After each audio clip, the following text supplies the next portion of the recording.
You know the temptation of Jesus. మీరు యేసు ఎదుర్కొన్నటువంటి శోధనను మీరు ఎరిగి That's ఉన్నారు. also in the wilderness. అది కూడా అరణ్యంలోనే జరిగింది. Nothing will be there in the wilderness. అరణ్యంలో ఏది ఉండదు. 40 nights, 40 days. ఆ 40 రాత్రులు దినములు.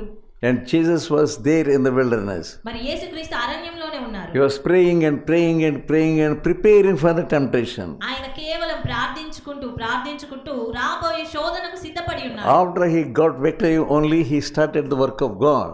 ఆయన జయము చూసిన తర్వాత మాత్రమే ఆయన సేవా పరిచర్యను ఆరంభించారు. After knowing everything, సమస్తమును తెలిసినా కూడా you are behaving that as though you don't know anything. నీవు మాత్రము నాకు ఏది తెలియదు అన్నట్లుగా వ్యవహరిస్తూ ఉన్నావు. When you want to come into the work of God, నీవు దేవుని పనిలోనికి రావాలి అని when you అనుకున్నప్పుడు, want to be a disciple of Jesus Christ, యేసు యొక్క శిష్యుడిగా మారాలి అని అనుకున్నప్పుడు first thing you have to face this temptation of food.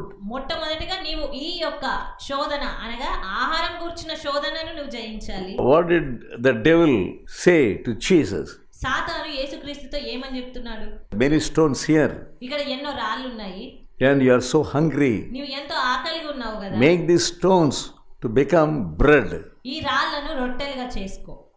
That was the first temptation. ఆ మొట్టమొదటి శోధన ఆ రీతికి వచ్చింది. And because he fasted for 40 days ఆయన 40 దినములు కూడా ప్రార్థనలో ఉపవాసంతో ప్రార్థించాడు and కనుక, meditating the word of God, దేవుని వాక్యాన్ని ధ్యానిస్తూ ఉన్నాడు he కనుక knew the word of God. అతనికి దేవుని వాక్యం తెలుసు. The word of God says in Deuteronomy 8th chapter, దేవుని వాక్యము ద్వితీయోపదేశకాండము 8వ అధ్యాయంలో చెప్తుంది, man cannot live by bread alone, మానవుడు రొట్టె వలన మాత్రమే బ్రతకడు but గాని by the word of God.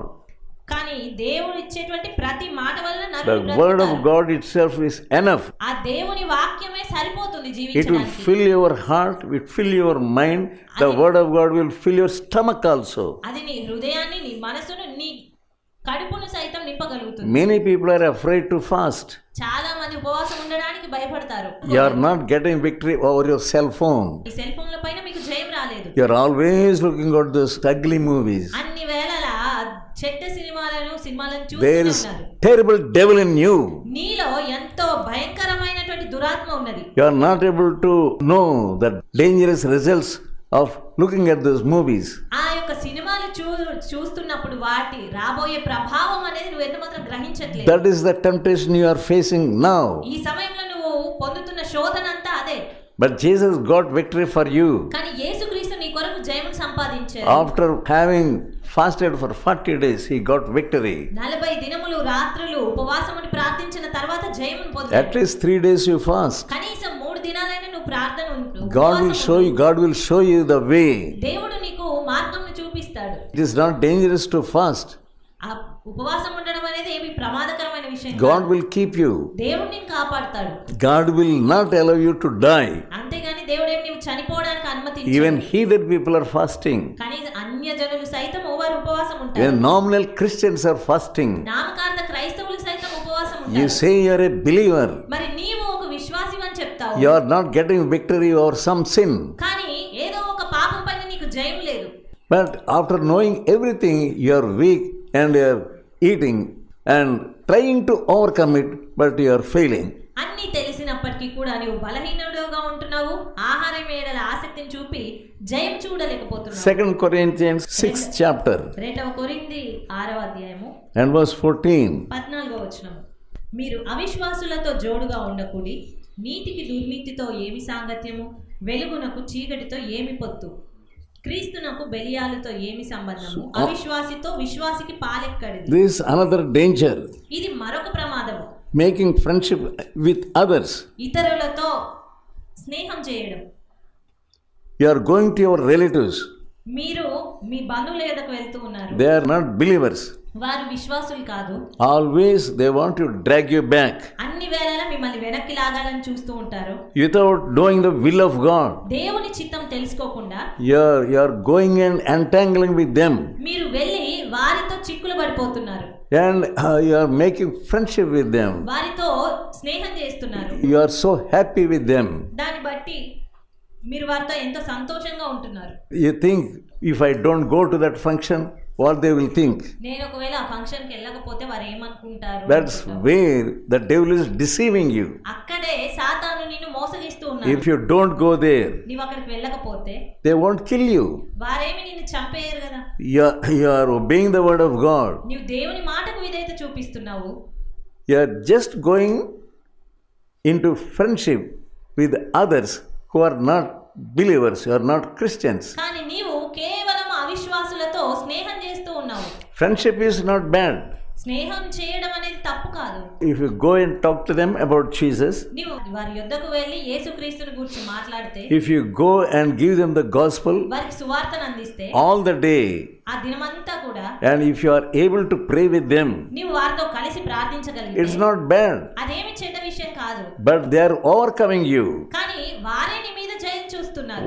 They are overpowering you. వారే నీ పైన అధికారం చెలాయిస్తున్నారు. They are doing all the things related to the function. నీవు ఆ ఫంక్షన్ కి సంబంధించిన కార్యాలన్నీ చేస్తున్నావు. You are putting your hand into that affairs. నీ చెయ్యిని ఆయా విషయాల్లో ఉంచుతున్నావు. But just to please them only. వారిని సంతోష పెట్టడానికి మాత్రం ఆ రీతిగా చేస్తున్నావు. Is it not a wrong thing? అది తప్పు కాదా?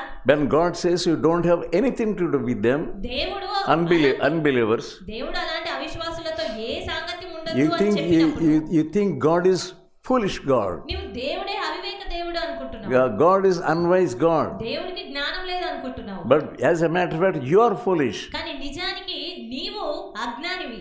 You get out of that entanglement. అలాంటి బంధము నుంచి నువ్వు బయటికి రా. Get out of that association. అలాంటి సంబంధాల నుంచి బయటికి రా. And then God will teach you how to go forward. అప్పుడు దేవుడే నీకు చెప్తాడు ఏ రీతిగా ముందుకెళ్ళాలి అని. When Israelites, they indulged in idolatry, ఇశ్రాయేలీయులు విగ్రహారాధనలో ఉండిపోయినప్పుడు playing around that golden calf. ఆ విగ్రహము ఆ దూడ చుట్టూ కూడా వారు గెంతులు వేస్తూ ఉన్నప్పుడు How many people died? ఎంతమంది చనిపోయారు? 3,000 people died. 3,000 మంది చనిపోయారు. Be careful. You are allowing death into your family. నీవు నీ కుటుంబంలోనికి మరణాన్ని ఆహ్వానిస్తున్నావు. Repent for that. దాని విషయమే పశ్చాత్తాపడు. There is no use of fasting so many days and so on. అంతేగాని ఇన్ని రోజులు ఉపవాసం ఉన్నా అన్ని రోజులు ఉపవాసం ఉన్నా అనడంలో ప్రయోజనం లేదు. Wilderness experience is a wonderful experience. అరణ్య అనుభవము అనేది అది ఎంతో అద్భుతమైన అనుభవము. Lacking so many things. ఎన్నో విషయాలు లేమి ఉంటాయి, దొరకవు. But God will fill your not only stomach, fill you everything to the brim. కానీ దేవుడు నీకు ఆహారం విషయం మాత్రమే సంతృప్తి పరచడం కాదు, కానీ సమస్త విషయాల్లో నీకు సంతృప్తినిస్తాడు. But you are grumbling when you enter into the wilderness. కానీ అరణ్యంలోనికి ప్రవేశించడంతోటే నీవు సనుగుతున్నావు. God is allowing that experience to go into the wilderness. దేవుడు నీకు ఆ అనుభవం కావాలి అని అనుమతిస్తూ ఉన్నాడు. అరణ్య అనుభవాన్ని. As a Christian, you are grumbling. ఒక క్రైస్తవునిగా మరి నీవు సనుగుతూ ఉన్నావు. You do not want to go into the wilderness. నీవు ఆ అరణ్య అనుభవంలోనికి వెళ్ళాలి అని ఎంత మాత్రం ఆశపడదు. You don't have any experience with God. దేవునితో నీకు ఎలాంటి అనుభవము లేదు. They know that God was leading them. వారికి తెలుసు దేవుడి వారిని నడిపిస్తున్నాడు అన్న You విషయం. know that God is leading you. నీకు తెలుసు దేవుడు నిన్ను నడిపిస్తున్నాడు. Still you are grumbling. అయినప్పటికీ నువ్వు సనుగుతూ ఉన్నావు. With the grumbling heart, you cannot get anything. ఆ సనుగుడు హృదయమును పెట్టుకొని నువ్వు ఏది పొందుకోలేవు. God